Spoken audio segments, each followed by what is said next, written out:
గత 2 నెలలుగా హైదరాబాద్ మహానగరంలో సంచలనం సృష్టించిన హైడ్రాకు బ్రేక్ పడిందా?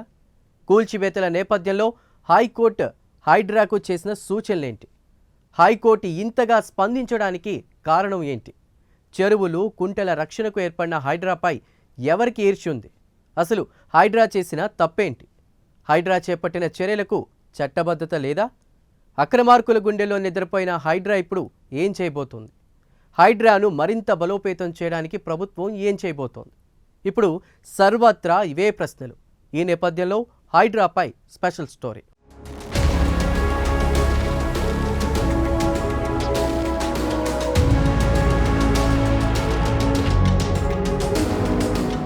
హైడ్రా ఆ పేరు చెబితేనే ఆక్రమణదారుల గుండెల్లో రైళ్లు పరిగెత్తాయి. హైదరాబాద్ మహానగరంలో దశాబ్దాలుగా ఆక్రమణలకు గురైన చెరువులు, కుంటలు పరిరక్షణకు హైడ్రాను తీసుకొచ్చింది రాష్ట్ర ప్రభుత్వం. అయితే హైడ్రా కూల్చివేతలు కొన్ని వివాదాస్పదంగా మారాయి. దీంతో బాధితులు హైకోర్టును ఆశ్రయించారు. ఫిర్యాదులను పరిశీలించిన హైకోర్టు కూల్చివేతలపై స్టేటస్ కో ఇచ్చింది.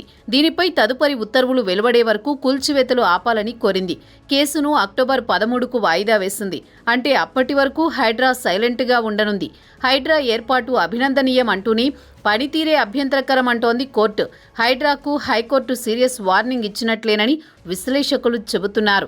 చనిపోయే వ్యక్తిని కూడా చివరి కోరిక ఏమిటని అడుగుతారని, ఇల్లు కూల్చే ముందు చివరి అవకాశం ఏమైనా ఇచ్చారా?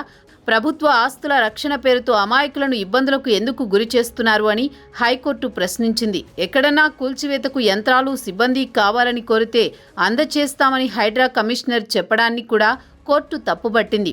ఈ సందర్భంగా చార్మినార్ కూల్చివేతకు సంబంధిత తహసీల్దార్ యంత్రాలు, సిబ్బంది అడిగితే ఇస్తారా అని కోర్టు ప్రశ్నించడం గమనించదగ్గ విషయం.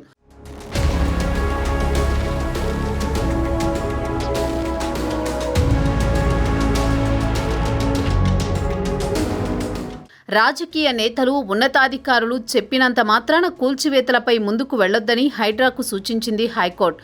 కూల్చివేతలపై స్టే విధించినప్పటికీ ఆదివారం కూల్చివేతలు జరిపిన సందర్భంలో హైకోర్టు కొంచెం ఘాటుగానే స్పందించింది. అధికారులు చట్ట వ్యతిరేకంగా పనిచేస్తే ఇంటికి వెళతారు, జాగ్రత్త అని కోర్టు హెచ్చరించింది.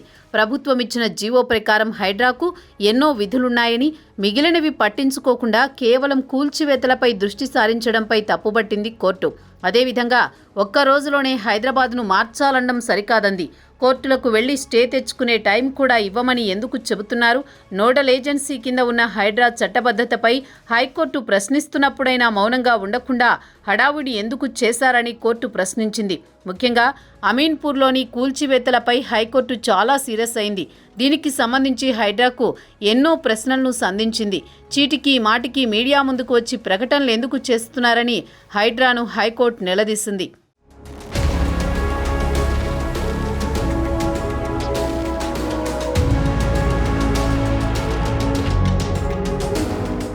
మరోవైపు హైకోర్టు సీరియస్ వార్నింగుల తర్వాత హైడ్రా కమిషనర్ రంగనాథ్ కీలక ప్రకటన చేశారు.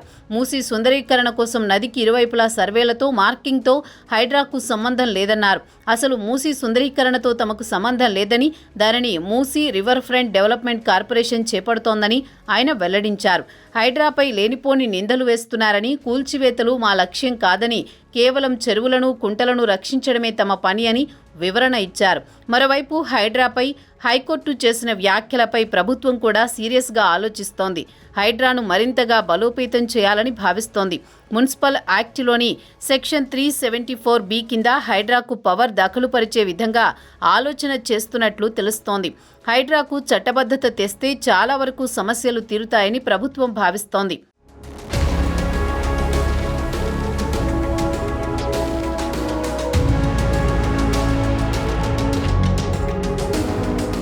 ప్రస్తుతం ఉన్నపళంగా భూ ఆక్రమణ చట్టంలోని 1A, 7A సెక్షన్లను సవరించి అసెంబ్లీ సమావేశాలు లేనందున చట్టం తేవడం ప్రస్తుతానికి వీలు కాదు.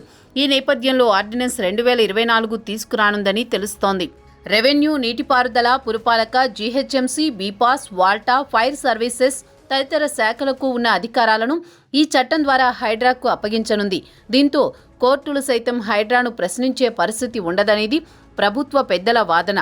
ఇప్పటికే ఆస్తుల సంరక్షణ, విపత్తుల నిర్వహణ విభాగాలకు సంబంధించినవి హైడ్రా పరిధిలో ఉన్నాయి. హైడ్రాకు విశేష అధికారాలు అప్పగించకపోతే ఆ సంస్థ ఏర్పాటు లక్ష్యం నెరవేరదు.